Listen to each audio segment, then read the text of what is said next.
Hey, welcome back. So today's question is evaluate reverse Polish notation. So what exactly is reverse Polish notation? It is it is similar to postfix notation of an expression. So let's take any binary operator, let's say plus.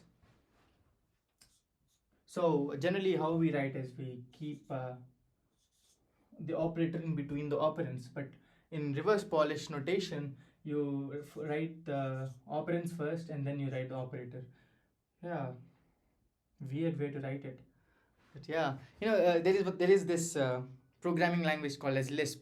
Even in that, the people write operations weird. They do prefix notation, so they write operator first and write and operands later, something like that. So in this current question we are given an expression, a mathematical expression, which is in reverse Polish notation. So we have to evaluate the value. So let's take an example. So we have 2 1 plus 3 into. So as I said, so first we go from the left. So first we take two operands and then we put the operator in between, so that will be 3, and then we take the 3 down and then we put the into in between, so it will be 9. So yeah, something like that. So yeah, you could once read upon reverse Polish notation. So if you look at this, one thing that we notice is no matter how many numbers what we have in before or after, whenever we see an operator, we this operator corresponds to the last like just two numbers before that. So it is just evaluating two integers before that, and those integers might be evaluated or might not be evaluated. Like I'll give you an example. So there might be some expression like this, some expression like this, and then there might be plus. We don't know if these are evaluated or not. Like these might not be evaluated yet, so it can be something like this.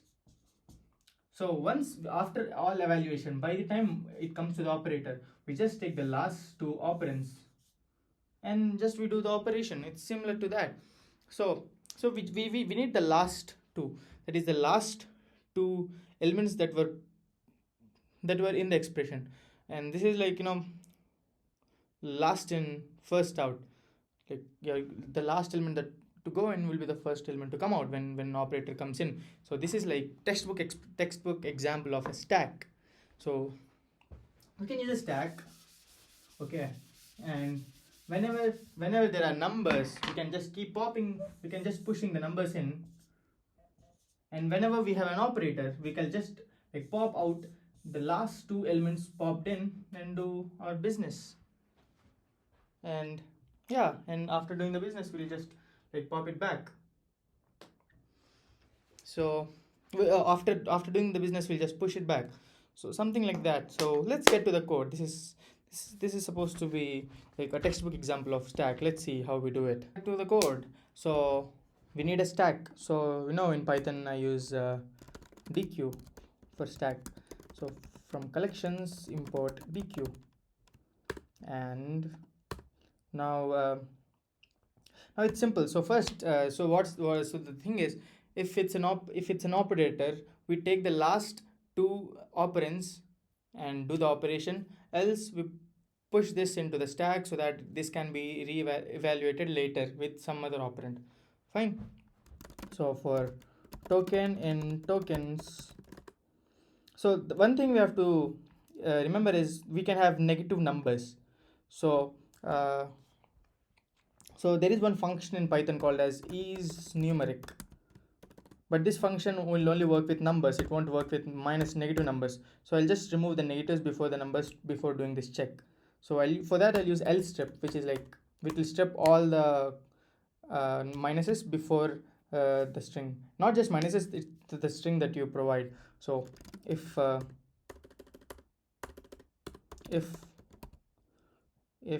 token dot lstrip of this dot is numeric, if it is numeric, then I just push into the stack. So it will be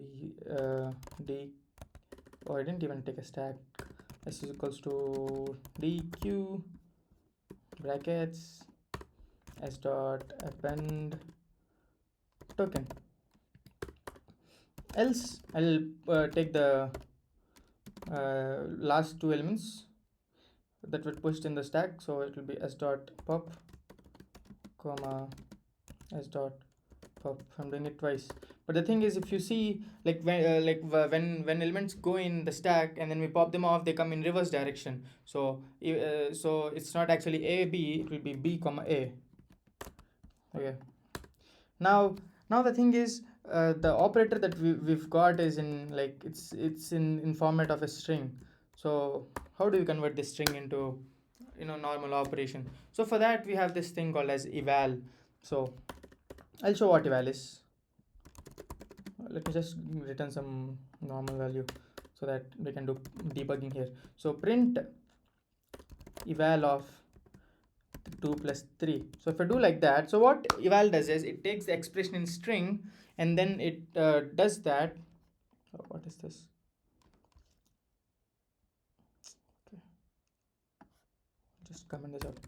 So if you take a string expression and you pass it into eval, it will evaluate that and give out an integer. So if you see, we did 2 plus 3, so it'll evaluate that and it'll give out the answer in integer.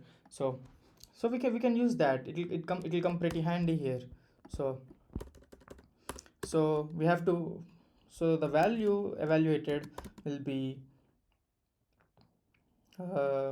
a plus eval of a plus token plus b.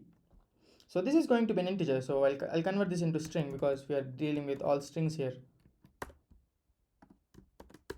So at the end I'll just push this into the stack so that this can be evaluated in the future by some other operation, and then I'll just return the last element present after all the operations, which will be the value of our operator.